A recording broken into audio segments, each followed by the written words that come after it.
Hello students, welcome to my channel. तो स्वागत है आप सभी का आपके अपने इस एग्री टू कल्चर फैमिली के यूट्यूब चैनल पे। तो यहाँ पर हम लोग प्लांट ब्रीडिंग की एजीटी और शुगरकेन सुपरवाइजर एग्जाम के लिए क्लास कर रहे हैं। तो प्लांट ब्रीडिंग के मोस्ट इंपॉर्टेंट क्वेश्चंस को यहाँ पे कवर करने का प्रयास करेंगे। एमसीक्यू के फॉर्म में यहाँ पे सारे क्वेश्चंस को डिस्कस करेंगे, उसके पॉइंट्स को समझेंगे और कंसेप्ट को भी अच्छे से क्लियर करते हुए इस क्लास को हम लोग करेंगे। तो चलते हैं आज की क्लास की ओर और देखते हैं आज का पहला क्वेश्चन। ये रहा आज का पहला question. Which of the following crops groups consist entirely of strictly self pollinated crops. तो यहाँ पर पहला क्वेश्चन पूछ रहा है, नीचे दिए गए फसलों के समूहों में से किसमें पूरी तरह से केवल स्वपरागन सेल्फ पॉलिनेटेड वाली फसलें शामिल है। Option number A rice, wheat, barley. Option number B maize, sorghum, cotton. Option number C mustard, sunflower, onion. और option number D tomato, chilli, brinjal. तो यहाँ पर आपको बताना कि इन चार ऑप्शन में से कौन सा ऐसा ग्रुप है, कौन सा ऐसा क्रॉप है जो सेल्फ पोलिनेटेड क्रॉप माने जाते हैं।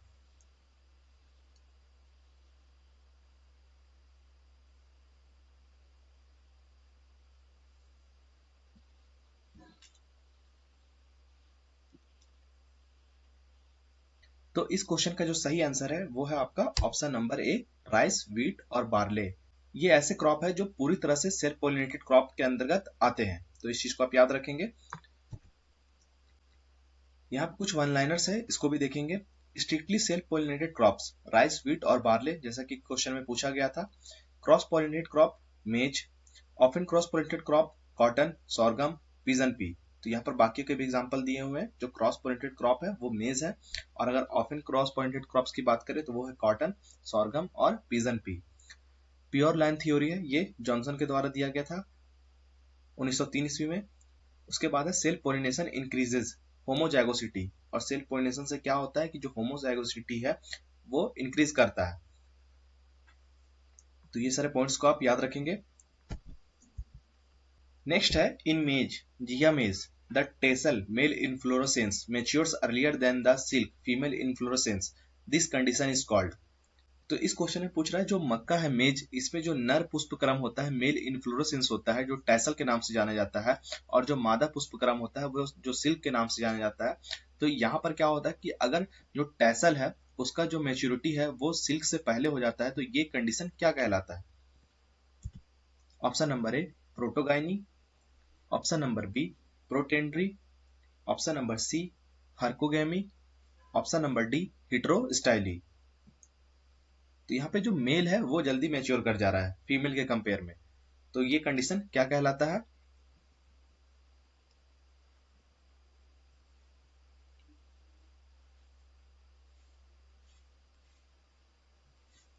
तो इस क्वेश्चन का जो सही है, तो इस क्वेश्चन का जो सही आंसर है वो है आपका ऑप्शन नंबर बी प्रोटेंड्री। मेज में अगर जो टैसल है ये जल्दी मैच्योर कर जाता है सिल्क से, तो ये जो कंडीशन है ये प्रोटेंड्री कहलाता है। और अगर फीमेल अगर जल्दी मैच्योर हो जाए मेल के कंपेयर में तो वो जो कंडीशन बनेगा वो प्रोटोगाइनी कहलाएगा। तो यहाँ पे जैसे देख सकते हैं कि मेल मेच्योर फर्स्ट तो प्रोटोएंट्री, और जो फीमेल मेच्योर फर्स्ट है वो प्रोटोगाइनी। और फिर है डिफरेंट टाइम ऑफ मेच्योरिटी, अगर टाइम में डिफरेंस देखने को मिलता है तो ये जो कंडीशन बनता है ये डाइकोगेमी कहलाता है। नेक्स्ट है cotton, Gossypium species is commercially classified under which pollination category.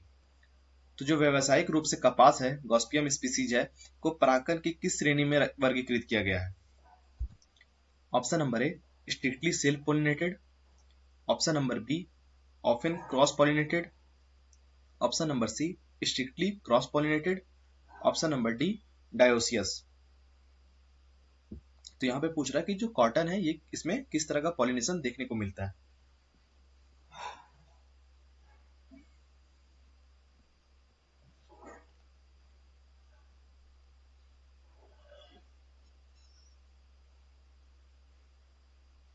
तो इस क्वेश्चन का जो सही आंसर है वो है आपका option number B often cross pollinated. जो कॉटन क्रॉप है गॉसिपियम स्पीसीज, इसमें जो पॉलिनेशन देखने को मिलता है वो होता है ऑफन क्रॉस टाइप।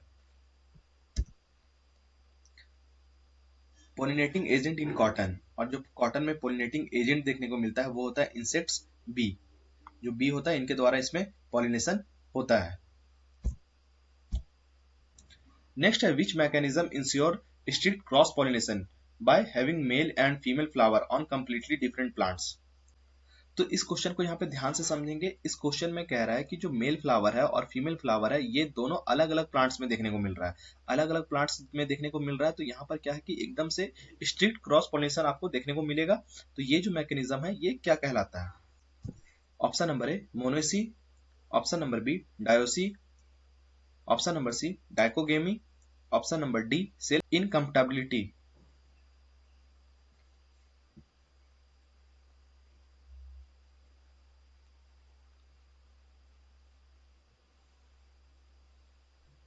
तो ये जो मैकेनिज्म है ये ऑप्शन नंबर बी डायोसी कहलाता है। इसका जो सही आंसर है वो है option number B dioecy. Dioecy is a condition in which male and female flower are borne on separate plant. तो यहाँ पे जो मेल और फीमेल फ्लावर होते हैं ये सेपरेट प्लांट्स में होते हैं, अलग अलग प्लांट्स में होते हैं। यहाँ पर क्रॉस पॉलिनेशन आपको देखने को मिलता है।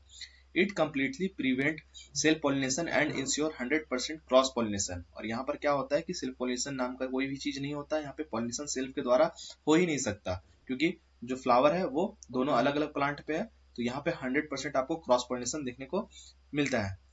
In dioecious plant, one plant bear only male flower and another bears only female flower। और अगर डायोसियस प्लांट की बात करें तो यहाँ पर क्या है कि जो मेल फ्लावर है वो अलग प्लांट में और जो फीमेल फ्लावर है ये आपका अलग प्लांट में देखने को मिलता है।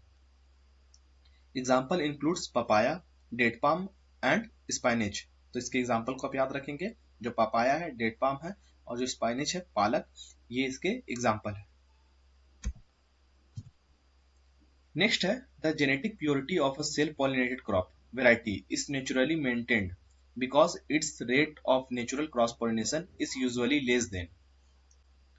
तो यहाँ पर पूछ रहा है स्वपरागन वाली फसल की किस्म की आनुवांशिकता शुद्धता प्राकृतिक रूप से बनी रहती है क्योंकि इसमें प्राकृतिक पर परागन की दर आमतौर पर इससे कम होती है। Option number A 1%, option number B 5%, option number C 10%, option number D 20%।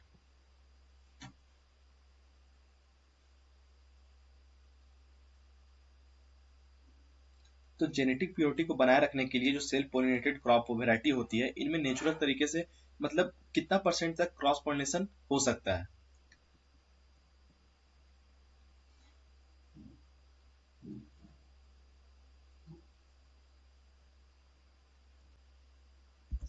तो इस क्वेश्चन का जो सही आंसर है वो है आपका ऑप्शन नंबर बी 5%। तो यहाँ पर क्या है कि जो जेनेटिक प्योरिटी है इसको मेंटेन करने के लिए जो सेल्फ पोलिनेटेड क्रॉप वेराइटीज होती है अगर इनमें नेचुरली अगर क्रॉस पोलिनेशन हो भी जाता है तो ये 5% से कम होना चाहिए, तब जाके ये सेल्फ पोलिनेटेड क्रॉप के अंतर्गत आएंगे। नेक्स्ट है in bajra pearl millet the pistil matures before the anthers. This condition favors cross pollination and is known as। तो जो बाजरा है पर्ल मिलेट इसमें क्या है कि जो पिस्टिल है स्त्री केसर और जो एंथर्स होते हैं पुन केसर से पहले परिपक्व होता है। यह स्थिति पर परागकण क्रॉस पोलिनेशन में सहायक होती है और इसे क्या कहा जाता है? Option number A protandry, option number B protogyny, option number C dicliny, option number D हिट्रोस्टाइली।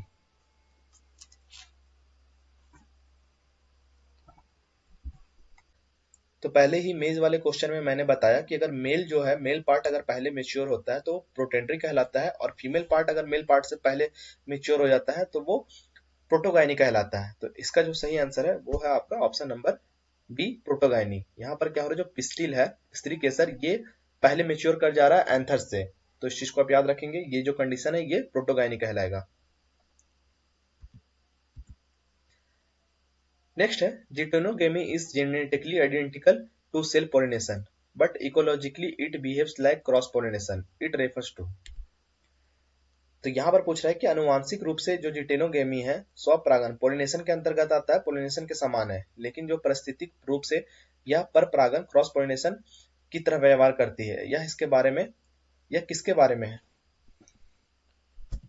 Option number A pollination within the same flower bird, option number B pollination between two different flowers on the same plant, option number C pollination between flowers of two different plants, option number D pollination by wind only.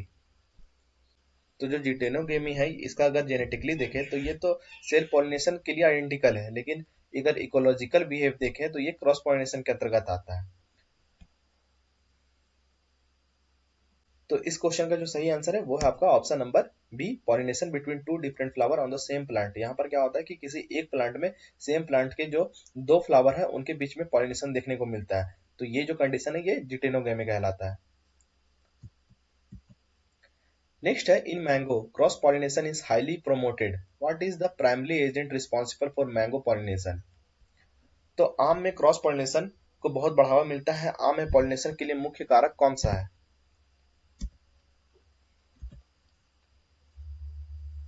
Option number A honey bees, option number B house flies, Musca domestica, option number C wind, option number D water. तो mango में जो cross pollination है ये किसके द्वारा होता है।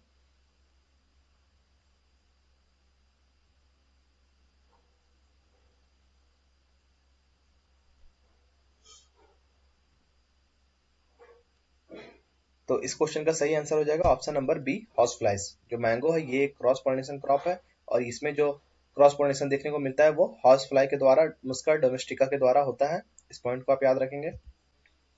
Mango, जिसका बोटानिकल नेम होता है मैंगोफिरा इंडिका, इस प्राइमरली एंटोमोफिलस, इंसेक्ट पॉलिनेटेड ही। इसका जो है पॉलिनेशन इंसेक्ट के द्वारा होता है, हाउस फ्लाई के द्वारा होता है। The main pollinators are flies, especially house flies and blowflies rather than bees। तो यहाँ पे bees से ना होके house flies और blowflies जो होते हैं इनके द्वारा यहाँ पे pollination देखने को मिलता है। Mango flower are small, nectar rich and emit a strong odor that attracts fly। Mango flowers क्या होते हैं, साइज में छोटे होते हैं और जो इसमें नेक्टर होता है वो अधिक मात्रा में होता है और इसमें जो है एक तरह का स्मेल होता है जो काफी स्ट्रांग होता है, जो अट्रैक्ट करने का काम करता है फ्लाइज को, हाउस फ्लाइज को अट्रैक्ट करने का काम करता है। Wind the water, wind and water play no significant role in mango pollination. जो विंड है और वाटर है इनका कोई रोल नहीं होता मैंगो में, आम में पॉलिनेशन के लिए। Although bees may visit, flies are the dominant and most effective pollinators. जबकि जो बीस है, मधुमक्खियां है, वो यहाँ पे विजिट करती है, लेकिन मेनली जो है वो यहाँ पर हाउस फ्लाई के द्वारा ही इनका पॉलिनेशन देखने को मिलता है। नेक्स्ट है, which of the following crops is often cross pollinated due to frequent insect visits showing 5% to 25% cross pollination. तो इस क्वेश्चन में पूछ रहा है इनमें से कौन सी फसल में कीटों के बार बार आने जाने के कारण अक्सर क्रॉस पॉलिनेशन पर परागन होता है, जिसमें 5% से 25% तक क्रॉस पॉलिनेशन देखा जाता है।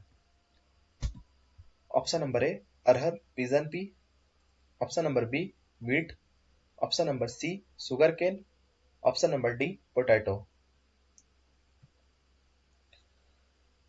तो यहाँ पर आपको क्रॉप का नाम बताना है जिनमें क्या होता है कि बार बार लगातार इंसेक्ट के आने जाने से यहाँ पर क्रॉस पोलिनेशन देखने को मिलता है। 5 से 25% तक क्रॉस पोलिनेशन यहाँ पे देखने को मिल जाता है।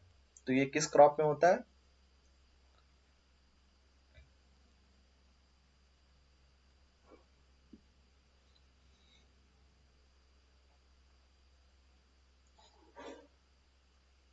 तो इस क्वेश्चन का जो सही आंसर है वो हो जाएगा आपका option number A arhar, pigeon pea है, ये इसका सही आंसर हो जाएगा। नेक्स्ट है, what type of male sterility is governed entirely by mitochondrial DNA and is not affected by nuclear gene. तो यहाँ पर पूछ रहा है कि किस तरीके का जो मेल स्टेरिलिटी है जो माइटोकॉन्ड्रियल डीएनए द्वारा नियंत्रित होता है और न्यूक्लियर जीन से प्रभावित नहीं होता है। Option number A genetic male sterility GMS, option number B cytoplasmic male sterility CMS, option number C cytoplasmic genetic male sterility CGMS, option number D chemically induced male sterility.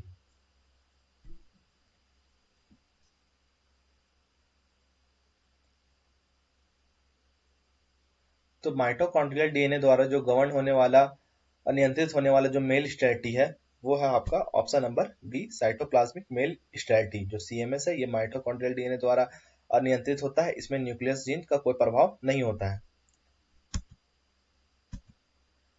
Next है, which crop uses wind as its primary agent of pollination anemophily. किस फसल में परागन जो pollination के मुख्य माध्यम के रूप में हवा का उपयोग होता है, एनिमोफिली। जो विंड के द्वारा पॉलिनेशन होता है तो ये एनिमोफिली कहलाता है। Option number A sunflower, option number B maize, option number C mustard, option number D cooker beats.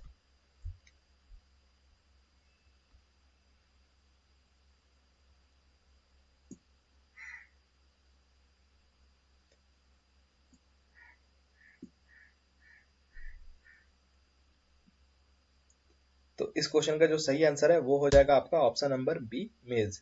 मेज में जो है जो पॉलिनेशन है वो विंड के द्वारा होता है, इस चीज को आप याद रखेंगे। नेक्स्ट है लूसन अल्फा अल्फा is highly cross pollinated, the specific insect most effective for its pollination is. तो यहाँ पर पूछ रहा है जो अल्फा अल्फा है लूसन, इसमें क्रॉस पॉलिनेशन देखने को मिलता है, तो इसके लिए जो स्पेसिफिक इंसेक्ट है वो कौन है? Option number A house fly, option number B leaf cutter bee, option number C butterfly, option number D thrips. तो आपको यहाँ पर इंसेक्ट का नाम बताना है।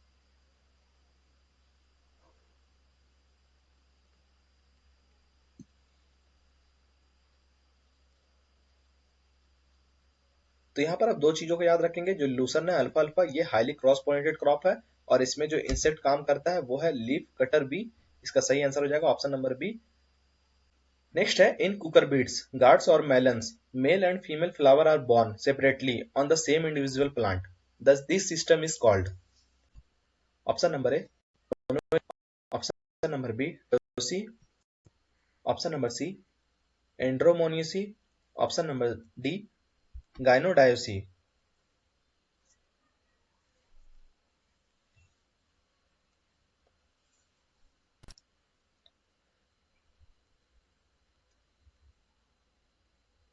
तो इस क्वेश्चन का जो सही आंसर है वो है आपका option number A monoecy. Option number A इसका सही आंसर हो जाएगा। तो ये था प्लांट ब्रीडिंग के कुछ इंपॉर्टेंट क्वेश्चन। आई होप आपको वीडियो पसंद आया होगा। यहाँ पर हम लोगों ने कुछ इंपॉर्टेंट क्वेश्चंस को कवर किया, उसके कंसेप्ट को जाना, कुछ इंपॉर्टेंट वन लाइनर्स को देखा।